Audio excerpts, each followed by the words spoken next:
ओम नमः शिवाय. हर हर महादेव. आपण बघूया तुमचा पार्टनर काय फील करत आहे, काय विचार ते करतायत. जर तुम्ही नो कॉन्टॅक्ट सिच्युएशनमध्ये असता तर ही रीडिंग तुम्हाला जास्त रेझोनेट होईल. 3 वेळा तुमच्या पार्टनरचं नाव घ्या. ही जनरल कलेक्टिव्ह टाइमलेस रीडिंग असते. तुम्हाला जेवढी रेझोनेट होईल तेवढीच घ्या, बाकीची सोडून द्या. ओम नमः शिवाय. हर हर महादेव. सध्या त्यांच्या डोक्यात काय चालू आहे, काय फील करतात ते आपण बघूया. ओम नमः शिवाय. हर हर महादेव. हे बघा, इथे मला असं दिसतंय की कामामध्ये व्यस्त दिसतंय आणि त्यांना असं वाटतंय की मी माझ्या कामावर जास्त, माझ्या फ्युचरवर जास्त फोकस केला तर ते परवडेल मला. त्यांना ना असं निगेटिव्ह फेजमध्ये जायचं नाही आहे, एन्झायटीमध्ये जायचं नाही आहे, ओव्हर थिंकिंग त्यांना करायची नाही आहे. त्यांना स्वतःच्या कामामध्ये व्यस्त राहायचे. त्यांनी कुठेतरी स्वतःला व्यस्त करून ठेवलं आहे. मित्रांमध्ये असू शकताय किंवा फ्रेंड सर्कलमध्ये असू शकताय. समोरचा व्यक्ती तो किंवा ती कोणीही असू शकते. असं तुमच्या परिस्थितीनुसार तुम्ही घ्या. थोड्या ॲटिट्यूड पण दाखवत आहे हे तुम्हाला. आणि मला असं दिसतं की तुमच्यामध्ये थोडंसं एज गॅप पण असू शकते. तुमचा पार्टनर तुमच्यापेक्षा थोडंसं वयाने लहान असू शकते किंवा मोठा देखील असू शकते. थोडेसे ॲटिट्यूडमध्ये आहे. यांना स्वतःहून काही तुम्हाला फोन कॉल्स वगैरे करायची इच्छा नाही आहे. जर तुम्ही नो कॉन्टॅक्ट सिच्युएशनमध्ये असताल तर इगोमध्ये आहे आणि थोडं टाईम घेत आहेत.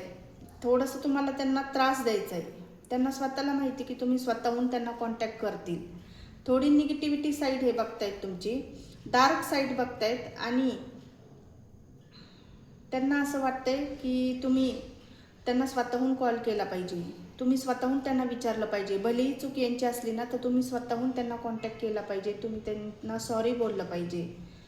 हे तुमचे शब्द उचलून धरतात. ते छोटे शब्द असले तरी हे उचलून धरून त्याच्याहून वाद घालतील. पण हे इथं मला असं दिसतंय त्यांच्या मूडनुसार हे तुमच्याशी वागतात, बोलतात. त्यांचा मूड असेल तर खूप चांगलं बोलतील, मूड असेल तर ते तुमच्याशी बोलणार नाही, इग्नोर करतील तुम्हाला, असं इथे दिसतंय मला.